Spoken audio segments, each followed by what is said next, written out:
What's up, everybody? My name is Brad, and we're back in front of the Stephen King shelf, so you know what that means. We've got another Stephen King review for you, and today we're talking about Carrie by Stephen King, of course.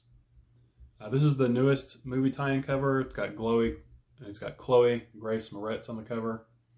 I haven't seen that one yet. The only Carrie movie that I've seen is the Sissy Spacek one, the original one. But for those that don't know, this was Stephen King's first published novel. I believe it came out in 1974. And a little bit of history to it. Stephen King wrote it. He didn't really think it was any good, so he put it away or he threw it in the trash, one of the two. And his wife, Tabitha King, came across it and gave it back to Stephen King and told him to go ahead and pursue it. And it eventually got published, and that allowed Stephen King to follow his career in writing and write all the rest of the books that he's become known for and that everybody loves. But this was a lot better than I was expecting it to be. Like I said, I'd seen the original movie before, and it was just okay. It wasn't great. It wasn't bad. I really enjoyed the book a lot more than the movie. For those that don't know, it's the story about Carrie. Her full name's Carrie White. She's a teenage girl in high school, and I'm going to try not to spoil anything, really, just a little bit of setup for it. But her mother is very strict, sort of super religious woman, and anything to do with sex at all, she doesn't talk to Carrie about. She hasn't even told Carrie about her period. So Carrie's in gym class, sort of in the showers one day, and her period happens. She doesn't know what's going on. She thinks she's actually dying, that she's bleeding to death. And of course, all the other girls know what's going on, and they start making fun of her. Carrie's always sort of been the quiet one. She's always bullied. Her mom sort of makes homemade clothes for her, and the kids make fun of her for that. She's just sort of an outcast and doesn't really have any friends, and is picked on and bullied on by the other kids in her grade. So all the kids start making fun of her, and it leads into Carrie discovering that she has these telekinetic powers that throughout the book she learns how to harness and control and use more and more as the story goes along. But it was interesting the way this book was set up. I didn't know it was set up or formatted this way. There's certain parts that are from Carrie's perspective about what's going on and things. And then there are other sort of, snippets or clips, you'd say, that sort of hint towards what happens at the end of the book. There's parts from the White Commission, talking about something that had happened and looking back on what happened with Carrie White. And then there's like articles or excerpts from different books that were written. One is written by one of the main characters by Sue Snell. It's called My Name is Sue Snell. There's another one called The Shadow Exploded. And those little excerpts and things are hinting at what happens at the end of the book, which I don't want to spoil. It's completely different from the movie if you've ever seen the movie. The ending to the book is much, much better than the movie. Very sort of apocalyptic ending without trying to give too much away. But I'm sure everybody's seen Sue Snell sort of feels bad for making fun of Carrie White and tries to befriend her.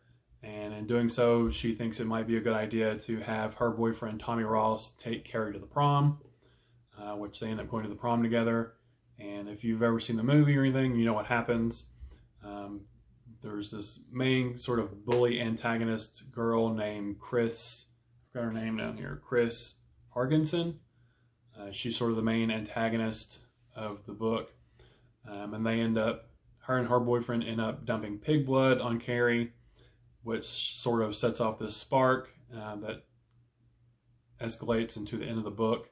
And a lot of people think that this is sort of a revenge story. I don't necessarily think it's a revenge story. I just think, because I feel like with revenge, it's thought out. You've thought about it, you've planned it out, what you're going to do to get back at this person or whoever it might be. This is more of, I feel like just a mental snap Carrie's had all she can take. The bullying throughout the years, being made fun of, all that, and she just snaps, and this is just her reaction, with these newfound powers that she has, her reaction to the situation and all this built up, pent up, emotions and suffering that she's gone through throughout the years. Like I said, I don't think it's necessarily revenge. I don't even really know if she realized what all she was doing. I know in the book, she's conscious of what she's doing, but in the back of her mind, I just think, this power took over and, she's just sort of snapped and lost it. But not necessarily, a revenge story. Just, I've had enough. I'm done with it. And this is the consequences for you, bullying me and stuff for all these years. There's another theme that Edward Lauren talked about in his video, his Thursday Theorist video, I believe, of Carrie. Or sort of the theme of blood throughout the book. There's, Carrie White at the beginning, starts her period, so there's that blood. There's the pig blood, actually when they kill the pig and collect the blood, and then also when it's dumped on Carrie. And there's another aspect at the end of the book regarding blood that I don't want to spoil regarding one of the other characters. But this is really all I have to say about Carrie. I don't really want to spoil any too much more about it. But like I said, mostly what I've talked about is from the movie, if you've ever seen the movie. And I'm sure everybody's seen at least a picture online of, her dumped with the pig's blood and stuff. But this was a 4-star read for me. Carrie, it was a lot better than I thought it was going to be. Like I said, I didn't think it was going to be bad. The movie was just okay for me, but the book is so much better. It really goes more in depth about sort of Carrie being traumatized, not only by, the people at school bullying her, but also sort of the emotional trauma that she goes through with her own mother. She's super strict, like super, super religious. Even like the neighbor is outside in like a bathing suit, getting a suntan, and, she's going to hell for that.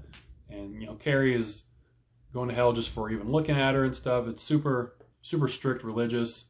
You can, at some points when Carrie's in trouble, she locks her in the closet. She makes her say her prayers, for hours on end in the closet. So you can see all that emotional, trauma and stress that's built up over the years, which I feel like causes her to snap at the end instead of it being a revenge. Like she didn't plot out to do what she does at the end, like you would with revenge. It just, she snaps, and this is what her reaction and the consequences are for that. Like I said, this is a 4-star read for me. Really enjoyed it. But if you have any thoughts on this, if you've ever read Carrie, leave your thoughts and stuff down in the comments below. I'd like to hear it, whether you liked it, disliked it, whatever. But again, my name is Brad. Thanks for spending your time with me today, and I'll talk to you later. Bye.